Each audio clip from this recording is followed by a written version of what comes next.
Well, East Tennessee is the birthplace for the military's highest award for valor in combat. And about an hour and a half south of Knoxville is a museum dedicated to preserving the history behind the medal. 10 News anchor John Becker has that story.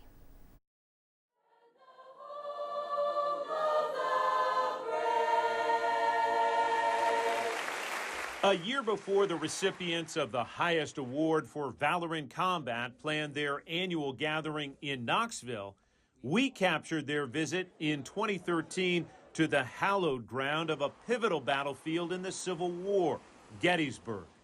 Fewer than 10,000 people live in this small Pennsylvania town, but look in any direction and there are signs of the bloodiest battle ever on American soil. That three-day fight also has deep ties to the Medal of Honor. And there were 63 Congressional Medals of Honor awarded here at Gettysburg, so there's a real significance to the medal, to the recipients, and to Gettysburg. It was our first chance to meet World War II veteran and Iwo Jima survivor Woody Williams.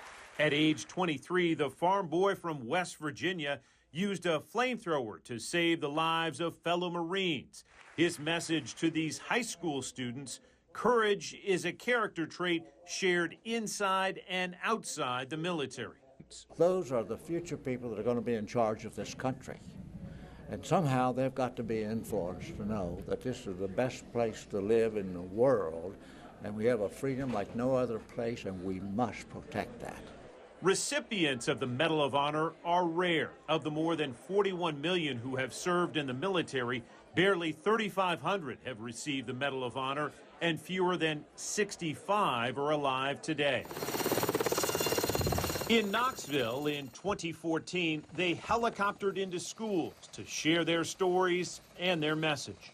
My back was broke, I shot 30 times, but I loved my brothers enough that I kept bringing them back across the river.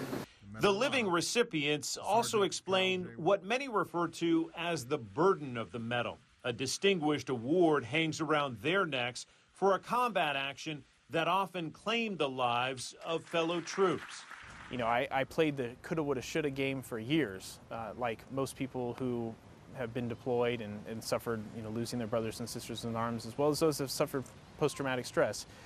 But, you know, coming to terms with, you know, hey, the things that happened that day happened, can't change them. And, you know, for me, I more take it as a responsibility to, you know, tell the stories of those that were killed in action. Hosting the Medal of Honor gathering in both 2014 and 2022 puts Knoxville in rare company. The only other city to welcome this gathering more than once is Boston. Corporal Huff and his unit of 6 took on a company of 125 Germans and won that fight in World War II. 15 recipients hail from East Tennessee, including the late Paul Huff. We spoke to his wife and daughter leading up to the Knoxville gathering in 2022. Where did he keep the medal?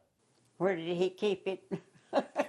In the box. In a drawer. So, I mean, really, he was a regular person. He, you know, they didn't go to many conventions or anything. At his funeral, but when they named all of the medals he got. We had no idea that he has never, ever talked about it. Did he even want to be celebrated at all? No, not really, not really. He was so glad to get home to see his family.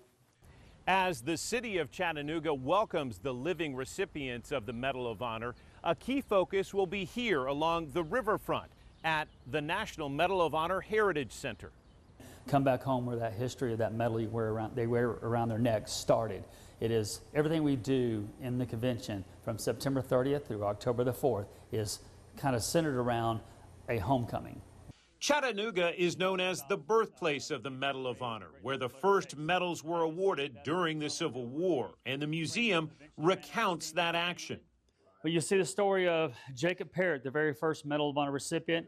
We also see intimate portraits of other recipients, including Captain Larry Taylor, a helicopter pilot in Vietnam, also from Chattanooga, who waited almost 50 years before receiving the medal for his heroic action swooping in to save 4 soldiers pinned down by enemy fire.